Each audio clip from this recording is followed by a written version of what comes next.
Excuse me, I got the mic. Cameron, I've been at Acast for 5 years. I'm the group business director.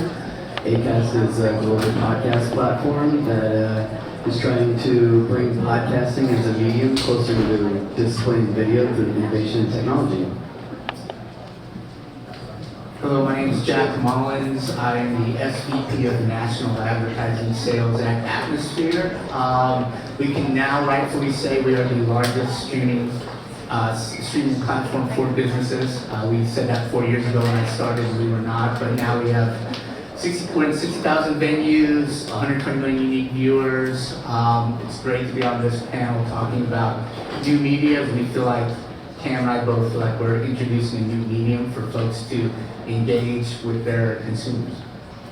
Great.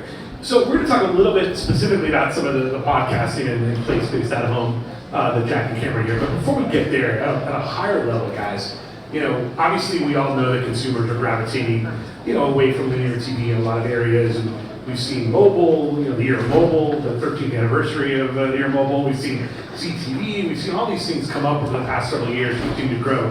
When you think about the future of media, when we think about kind of both the consumer migration and expansion, but also as advertisers, how we look at it, what we're using our data for.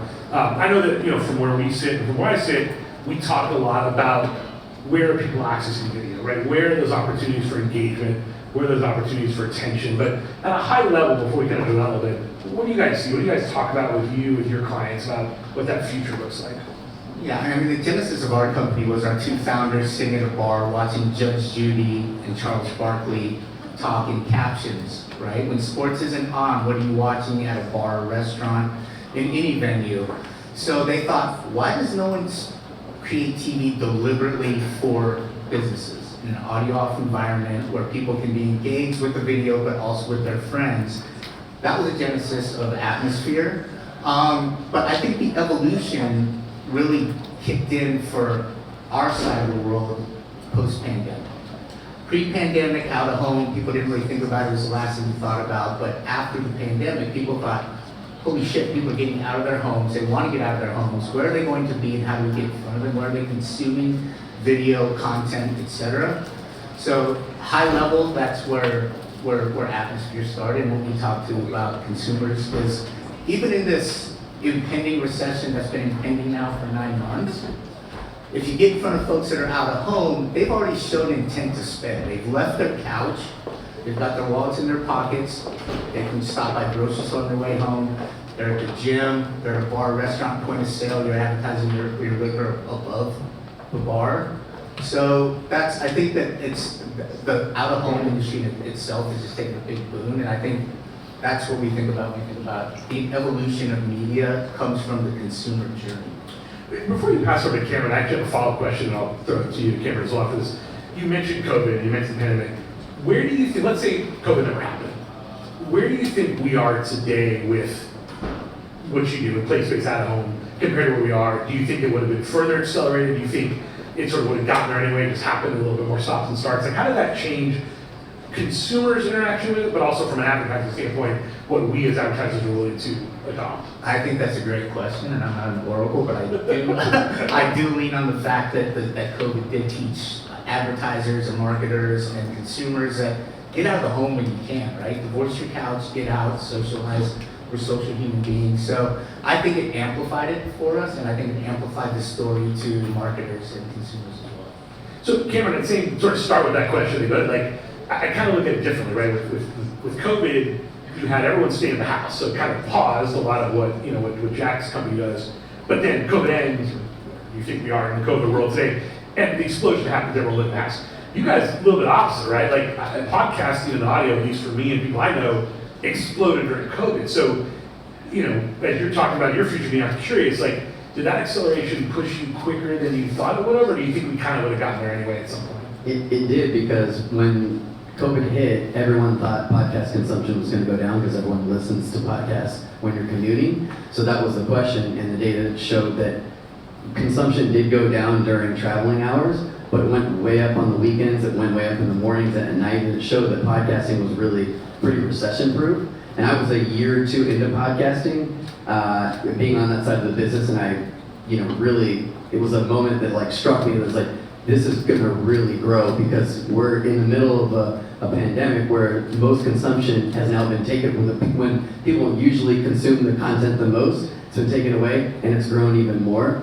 It kind of reminds me how I first got into podcasting when I reached out to agency friends and was trying to find out what's going to be the next big thing. And I'd seen some friends go to OTT, and 90% of them came back and said, go into podcasting. They're like, we're not buying it yet. We don't know how to measure it. We don't know what we're doing. We're dipping our toe in the water. But I think that's going to be the next big thing. I can't promise that I'm going to place a buy with you, but go into podcasting. And it's been a really fun ride because I've been there 5 years to kind of see how it's grown from an infancy to where it is now. So I want to touch on something you said. We talked about, obviously future of media, but also future of data and measurement. And you made a comment about, early days. We can't measure it yet, but let's see it. So a quick show of hands. How many people in this room, the first podcast you ever listened to or heard of was Serial? Right? MailChimp. Everyone remember the MailChimp ads? I don't know what MailChimp does, but I know what they are. What was that, like 10 years ago? Probably when that picture was taken of me. So, one of the things that Jack and Cameron and I talked about as we were preparing for this was what comes first, right? When we see consumers moving towards new media, right? The explosion of CTV and streaming, mobile, many years ago, podcasting. Oftentimes, that consumer migration is happening well before the measurements in place, right? Even with the CTV space today, right? Not to knock in particular, but Hulu's certainly further along than Netflix is, just being in their infancy. So, do you guys, when you think about the future media, specifically for what you do, but even broader, do you find advertisers more willing to take that leap because it's new and consumers are moving, even without the measurement? Or, in the instance of podcasting, did the data measurement have to get to a critical point before you could actually get the dollars? Some marketers did. Early days, there was no measurement. It was all promo codes and vanity URLs, so it was a lot of performance-based D2C brands that really engaged with the space, and I think they reaped the rewards of getting into emerging media earlier. And then once there was the measurement piece, now there's brand lift studies, there's third-party pixel-based attribution, pod sites, Claritas, Podscribe, that can provide that level of transparency and kind of show your effectiveness of your podcast spend that has allowed brand advertisers to enter the space. I also think that investment in a medium garners innovation, and that is those third-party tech companies that are willing to make those capabilities so you can measure, like Integral Ad Science and Double Verify, some of those guys that I've worked with previously on the display and video side, they don't have podcast-specific capabilities quite yet. They have some. And so there's been a lot of, I think, investment in the space will bring more advertisers. But to answer your question, it's a mix. Some advertisers are willing to go in early. Some want to wait till it's fully measurable. So I think that's the thing with emerging mediums. Yeah, and Jack, when you think about it, I know one of the things that we struggle with a lot on our side of the table is, in a perfect world, I want all my measurements to sort of be the same, right? I love to have one measurement partner, one metric, one KPI, but that's probably a little unrealistic, and obviously the space that you play in is going to have different things. So when you think about the future of data, like how do we get advertisers to think about disparate ways of measuring different things, still be able to look at apples to apples where they can, but recognizing that's just not always going to be possible? Yeah, we talked about this earlier. I come from the programmatic world, right? So we come from the science of the art and science of marketing, and we made it so easy to granularly target the most finite audience, somehow at scale, I'm not sure how, but then also to measure the performance of that. Again, going back to the whole COVID era, folks got back into thinking more about the art of advertising and also with the deprecation of MAIDs and cookies. When we think about how hard it is to target audiences now, those same data signals make it hard to measure as well. Then this impending recession, which I went back to what I mentioned earlier, now everyone wants to be so mindful of how they're spending, so they want to measure outcomes. If we go way back, multi-touch attribution, Google traditionally won because they're the last touch attribution, right? Multi-touch attribution in digital went away. Multi-touch attribution in an omni-channel world is really freaking hard, right? So to get back to your question about if, I'd love to say that advertisers want to take a leap of faith. I think the sellers on my team here would say they don't.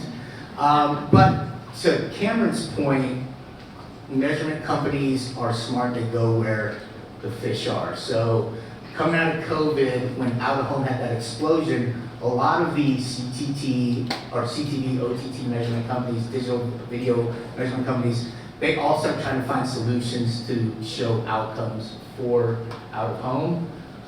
I see a couple partners here that we work with, and we keep trying to test that. Here's the good news, hint to the advertisers.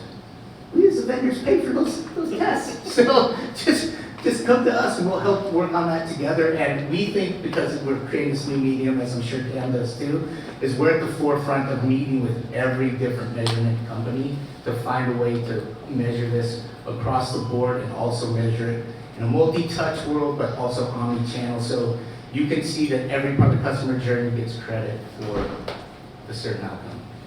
When you talk about those, the different things you're talking about, like where does the responsibility lie, right? We talked a little bit before this about, I working at an agency, I've been at big agencies, I've been at small agencies, I've been all in between, and one of the things I find is there's this we're in this world right now of who's responsible, right? You've got video teams, you've got TV buying teams and some of the legacy agencies, you've got out-of-home teams and analytics teams. As we're trying to bring this all together, right? As we talk about the future of media, we talk about new mediums, we talk about new measurements. Where do you guys see, who are the departments that you guys are needing to educate a little bit more? Not to call any department out, but I know it's a challenge. The challenge we feel on the agency side, the challenge our clients feel, the challenge you guys feel is like, who should we be talking to, right? In a perfect world, everyone's talking to everyone, but we know that's not always realistic. So how do you guys navigate that in terms of bringing in the analytics people, bringing in an out-of-home team versus a digital team, bringing in an audio team versus a digital team? Yeah, I mean, we check a lot of boxes, right? So we're considered CTV outside of the home. We're considered video outside of the home because we're content first. I'm looking at my sellers, they're nodding their heads too. We talk to every single possible team we can. Where we've seen the most success is when you've got the agency, client partners, working closely with the clients to say, hey, we have a new medium here to show you. And look, it's in a perfect world, every agency would come to the vendor and say, hey, go with us to the client and help sell your product to us. But the client's holding agencies accountable, Scott, sorry, but holding agencies accountable for bringing us new opportunities to look at, because that's part of what your remit is. And Scott, throughout your career, you've done a great job. Listen, there's a lot of agency partners that do that. But it's our team's job to educate your clients. And if we can't educate you enough to educate your clients, we're there to go with you to help show value to the clients. Cameron, same question, but in terms of, again, that idea of, you mentioned this earlier, right? You guys, during COVID, it sort of podcast became the new, whether it's a new commute, you're listening to commute instead of radio. So now we have local audio teams, we have network audio teams. Like, how do you guys play in that space while still acknowledging that, as you mentioned, as measurement data in the podcasting space has grown, you've become more digital than, quite frankly, anything else? Yeah, and it's honestly been a mix, and it's been a little messy. I mean, it's been a lot of educating at every step. I mean, at the beginning, it was talking, I think, a lot more to the radio teams. Now there's a mix between the digital teams, the audio teams. Even recently, we've seen agencies that have like podcast experts, if you will, where they want to learn everything there is about the podcast space, understand the nuances, the capabilities, the limitations. I think that's a pretty smart way to go about it, and then they kind of join some of the meetings. I think with the way podcasting is going now with the advancements in targeting, measurement, transparency, it's a lot more like display and video, which is good for the way what Acast is doing is trying to bring podcasting as a medium closer to display and video. Even though we're still buying podcasting the same way we were 5 and 10 years ago, which is that on a single show basis on a host read sponsorship, whereas instead of an audience-based buying like we're doing in display and video. And I'm kind of going on a tangent here, but Podchaser, it's a data and discoverability platform, has some really interesting insight that says there's 2.5 million podcasts in the US right now, yet 44% of all investment lands in just the top 500 shows. And those top 500 shows only reach 12% of the addressable audience. So there's a huge opportunity for advertisers to really capitalize on that addressable 88%. And that's what we're trying to do, is we're trying to bring ad tech and innovation and first-party data, measurement, third-party data to the podcast space and educate each one of these teams, the the audio team, the radio team, the digital team, who all may have portions of budget that can go to podcasting, because it's growing and there's so many nuances than it was 5 years ago when it was just, I want to buy a host read on this show, and sometimes it's the client saying, I heard this show and I want to be on there, and we're trying to educate at every level. So to Jack's point, like being able to co-pitch, if you will, so we can talk about the nuances of podcasting, tends to be really successful. Yeah, and Cameron and I were actually talking earlier when David was up here talking about influencer marketing. He made a comment about, sometimes you get a lot more bang for your buck, aggregating multiple smaller influencers versus one big one. And again, think about the future of media. There's parallels in everything, right? The old days of, I'm going to buy a primetime show, I've got to be in this show, versus I'm now going to go stream and buy an audience, and maybe I don't care what they're watching. Same thing in the audio space, right? I don't need to be in the serial or the, whatever the hot podcast today. It's more of the aggregation. That seems like when you talk about data, personalization, measurement, like where media is going everywhere, and it sort of suits something that suits what you guys are doing. Yeah, I mean, podcasting is such an intimate medium where you feel like you have a relationship with that content creator. But what we're starting to see from the research is that there's no data to say that me buying a huge show is any more important than buying a show on a niche podcast where 80% of your audience lives, because it's such a leaned in medium. So I think what David was saying earlier, and it was exactly kind of the same thing that we talk about, is if we can use the data and be on the top 50 podcasts that are contextually relevant or fall in your data set, than buying just one splashy large show that maybe 10% of your audience is in. I think it's a much more effective way to spend your podcast dollars. So we talk about media, we talk about data. One of the things that we were talking about is creative, right? And it's interesting, right? We've got someone up here who worked for the media that's almost exclusively video with no audio, and then vice versa on the end with podcasting. How do you guys see that future, right? What are the ways that you're encouraging advertisers to create something bespoke for what you're actually doing, and how the consumer wants to be engaged with and draw that attention, at the same time recognizing that oftentimes that's got to be something above and beyond that 30-second spot they're making or that social ad they're making, and how can data potentially play a role in helping advertisers figure out what's working and what's not, how they should do that? Yeah, great point. And then going back to what Cam was saying about the contextual targeting based on the content on the podcast, or for us, it's content within the venue we're in, right? You want to target somebody who downloaded 10 workouts from MyFitnessPal, never worked out, someone like me, or someone on the treadmill that's running as a fitness enthusiast. So I think the creative plays a big part in that. And it's, for us on the video side, what we say, or with Atmosphere, is online video already is naturally audio off. So you have to get people engaged early on. People's attention span, if mobile taught us anything, 5 seconds is a long span of time. So getting that message across, and there's brands, we talk to brands like Red Bull, if you guys are here, thank you. We talk to folks like that they spend tons of money with the wings campaign. You don't need the Red Bull gives you wings to know that that's wings, right? But if you're building a new brand, we can work with you. We've got Creative Studio that will help you build that brand with you. We're used to consuming video now on our phones. It's got audio off, and it's got to give us a reason to turn the audio on. So giving somebody the reason to go to the next step of the journey, scan a QR code, go to the website to learn more about it. I think that's what we think about when we think about creative and audio off. Yeah, and I think just to that point, like, we know that the content creators have that relationship with their audience, so we're always, as a best practice is, less is more, let them talk to their audience in an authentic way, and then if it is not a host read, it's more of a produced ad, we can create this for you if you don't have the assets, but please don't send us a repurposed radio ad, because this is a podcast environment. It's not going to garner as great results. And we've even, not a lot, because we'll take any money, but we've even turned down campaigns saying, hey, like, please, it's not going to be a good experience for our listeners. It's not going to be a good experience for you. And you're not going to have a good experience in your first podcast campaign, and then you're not going to test the medium again. So we really try and manage expectations and talk about creative. And then there's been advancements with 3D creative, and dynamic creative, personalization, and I think that has the future. And I know that just recently in the news, AI has been big, and there's been talk about AI creative and TBD on whether or not consumers will like that. You know, they have such a relationship with their host. If they know that it's not their voice, is that going to be something that turns them off? Or do they appreciate that more, that personalization? So it's really interesting the way data and AI also will play a part even in these growing mediums that we're in.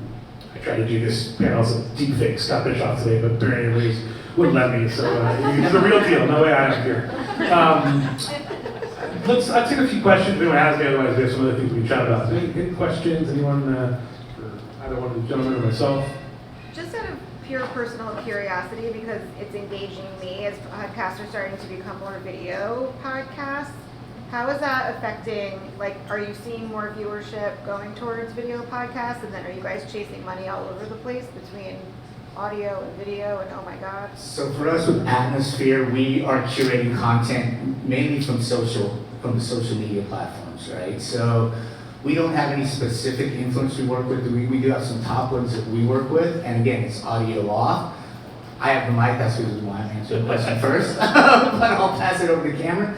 But for us, I think it's, when we think about our screens and we think about new mediums and what buckets we cross, yes, we talk to video teams as the extension of CTV outside of the home. We talk about digital out of home, video out of home, but content first instead of an ad experience. We're also talking to social teams because most of our content is curated from Instagram, TikTok, Meta. So that's also a native experience, TiVo, for advertisers to get a native experience on our screens. Totally went around the block on your question, but I'll pass it over to Cam. And yeah, simulcast has definitely been growing in the podcast space. We don't have actually a ton of that type of content at Acast, but we do get asked all the time. And we know our content creators will record their episode or their show, and then they'll throw it up on YouTube and want to monetize it, and they're growing that aspect. And I think that's really smart, and they do the same thing with their social channels as well. And I definitely think that's going to be just another growing element of the podcast space, because why wouldn't you, right? Like, it's another revenue stream, it's a way to grow your listener base, and it's another great way to consume the content. I'm very curious. So each of you represent a different part, right? One is the active watching and not listening, the other is listening and not watching. How are you both addressing kind of the multitasking nature of utilizing those platforms and potentially doing something else? So I talk about this a lot. When I'm working, I'm streaming music all day long, I'm writing emails, I'm taking calls.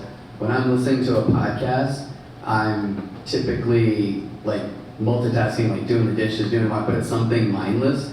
And because podcasting is so on demand, if I'm working at home, my kids come up to me, or I got to go to the door, or whatever the question may be, I stop, I rewind, I'm so engaged, and I think that's part of podcasting, is it's such an intimate, engaging medium. I think that's why listening when you're commuting in the car was really good.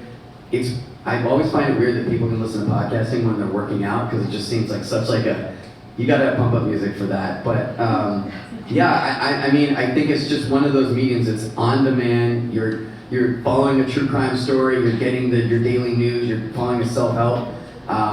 So I think it's one of those things where it's kind of like mindless multitasking for me. I mean, our content is consumed mindlessly as well, right? So we're in venues where people, where our venue partners, like a bar restaurant, want to increase dwell time. So people stay in a bar restaurant long because they have content to watch. Conversation gets numb, you look up at the screen, you're watching it, it's engaging content you can't take your eyes off of. Or you're reducing perceived wait time, whether in a doctor's office or getting your tire changed. So, you know, for us, similar to what Cam was saying, it's not something that we're forcing on folks. It's just there, and it's something that they're doing because it's engaging for them to watch. You know, we hate each other because we compete against each other in the market. Actually, we can, you know, our customer journey is the same. When you're driving to work, you're listening. When you're at the gym, you're watching us. And it's, again, I think that's the whole genesis of conversation, is the future media is just touching folks, your consumers, at every touch point along the way, right? And it's instead of thinking of it as silos, thinking of it as like, what's this journey to get them to the outcome we want, or to raise brand lift, buy our product. Yeah, and just to chime in on that, I think for us, when I think about future media, I think about attention, right? I think about what are the things that are gathering attention, capturing attention, what can we measure? That's going to be the most important thing. Is more and more, distractions come up. I remember when I started in media many years ago, it was when we talked about effective frequency is 2+. I don't think 3 exposures to an ad in this day and age is enough for anything, because there's just so much going on. So I think, we talked specifically about podcasting and out of home and other things like that, but I think at a broader holistic level, like it's all about the future is what's capturing attention. Am I paying attention to what I'm watching on TV, or am I on my phone? Am I working out and listening to music or a podcast or watching the screen? Like being able to measure that and really understand that is going to have to be sort of where it moves. Any other questions? No? Keep going, Jason, or I didn't get the. You know me, I keep talking. That's not hard for me. There's no timer up here right now. Oh, for me. Well, so your question, and this might be a little bit more for Cameron, but you talked a little bit about music, right? I see the explosion. I have 2 teenage kids, right? And I see how much they use music and how loyal they might be to a platform or whatnot, and to an artist, things like that.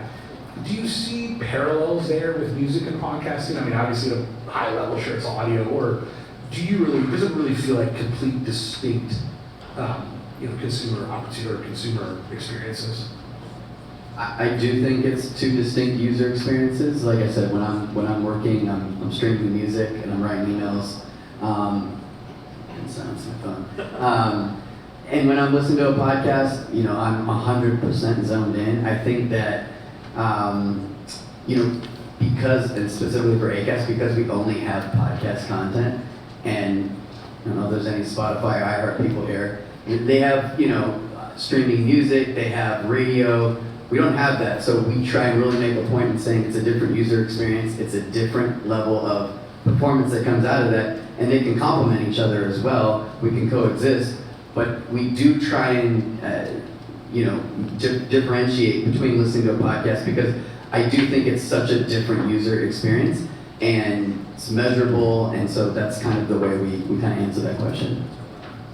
And it's also intentional, right? So Right. with music, you're listening to music and an ad is served to you. It's a more passive environment. Bringing it back to atmosphere. We always think about the intentional viewing as well, right? It's like we're out of home, a billboard, you're driving down the road, you see that. We're more intentional viewing where you're sitting at a bar, restaurant, you're looking at the screen, you're sitting there waiting for your tires to change, you're looking at the screen. So it's a more engaged consumer because it's intentional. They're purposely looking at that content. So one last question. So one word or one phrase answer both. I didn't prep either one for this. So we'll start with you, Jack. What's the one place that you or any of your competitors do not have ads in today? That's what's your holy grail. I need to get ads in, or not even ads, screens, content. A SpaceX rocket ship. All right. All right. And Cameron, for you, this is probably a little bit easier. One musician, artist, celebrity, athlete, whatever it is, that doesn't have a podcast that you're dying to see or listen to a podcast and get on the Acast platform. Celebrity? Any celebrity, athlete, musician, someone in here perhaps? Actually, my coworker Jody, because she listens to every single podcast under the sun, doesn't matter who it is. She would be such a great podcast. Yes, she has such a wealth of knowledge, it would be insane. She can aggregate them all for us. Aggregate them all. Sounds good. Well, I'd love to see a podcast from Jason Edelman. So, Jason, I'll throw it over to you and get your podcast started. Yeah. I have one. It's called Conference Calling. That's shtick right there. Okay. Thank you so much. Appreciate it.